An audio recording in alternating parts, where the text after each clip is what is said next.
Hi, and welcome to the Azure News Recap of January 2025, in which we will summarize the most important updates that were communicated in the month of January of this year, 2025.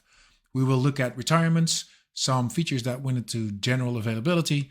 We have some preview features to discuss, and there's some other news. But first of all, retirements. And then we're looking at Azure AI Image Analysis 4.0, the preview APIs, which will be deprecated March of 2025. So please upgrade your code to use the GA API of the 4.0 image analysis services to ensure that you can continue working after March 2025. Then Microsoft Fabric Runtime 1.1 also is end of support March 2025. And this is no April Fool's. Azure automation jobs that are running on agent-based hybrid workers will be stopped April 1st, 2025. So if you want to continue using the Azure automation jobs that you have that currently use agent-based hybrid workers, please make sure to update those to use the new version of workers that are available. More on Azure automation is it will discontinue execution of PowerShell runbooks using Azure RM modules starting February 1st, 2025. So as you're watching this, these are no longer supported already. Also, resources that are interacting with Azure automation using TLS 1.0 or 1.1 will be blocked starting March of 2025. So please upgrade to the newest version 1.2 or higher.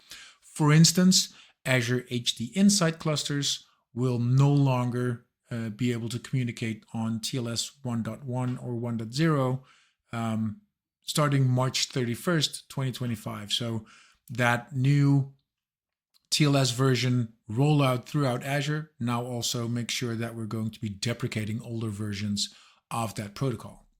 Next up, some stuff that went into general availability, which is quite interesting. First of all, WebSocket now are supported on Application Gateway for containers, which means we can now have bidirectional communication through an API, through a application gateway, which reduces latency because, of course, everything now runs over this one single TCP connection. So we have full duplex communication over those channels, which also means your application in general will have an enhanced user experience because it just runs more smoothly. Next up, also Application Gateway. We now have support for more custom error pages. We used to have HTTP response codes 403 and 502. Now the error status or the HTTP status codes listed on screen also allow you to set up custom error pages, which means the entirety of your application feels more branded and more company specific when running Application Gateway in front of your applications. There's also some stuff that went into preview, and this one actually really stood out to me. Amazon API Gateway now integrates with API Center, which means if you have an API that's running on AWS API Gateway and you pull it into Azure API Center, any and all updates on that API that is managed on AWS will now automatically be updated in Azure API Center, which means that you can now focus more on your core business and not being manually updating any of the APIs that you have running on AWS, which also means Azure will do the heavy lifting for you. So again, any updates or modifications made on AWS, made on APIs running on AWS that are now connected to API Center will be continuously synchronized to API Center automatically for you. Hibernation in Azure DevTest Labs, final one of general availability, which now allows you to control and reduce costs by pausing VMs that you're running Azure DevTest Labs on.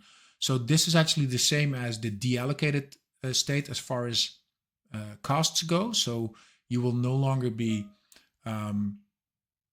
invoiced for compute while the machine is in hibernation.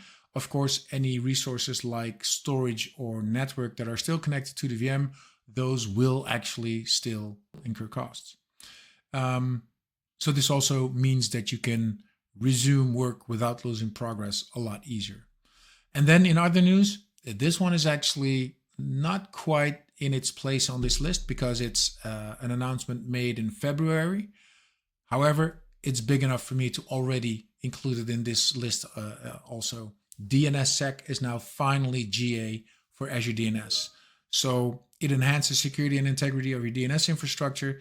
It provides a cryptographic authentication of your DNS data, which actually allows for end users to know for sure that the DNS data that they're receiving actually was the DNS data that you intended them to receive. Because as you can see in the graphic, normally we only have those DNS records, but now each and every DNS record has its own addition as far as cryptographic information goes.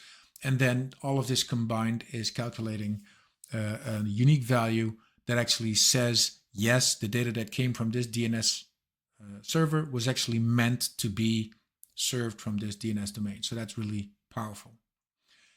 In closing, if you want to know anything or everything about Azure updates while they come in, please go to Azure Updates. You can go azure.com/updates. It will automatically redirect you to the right page. And it even allows you to subscribe to get notifications on specific services or specific types of updates.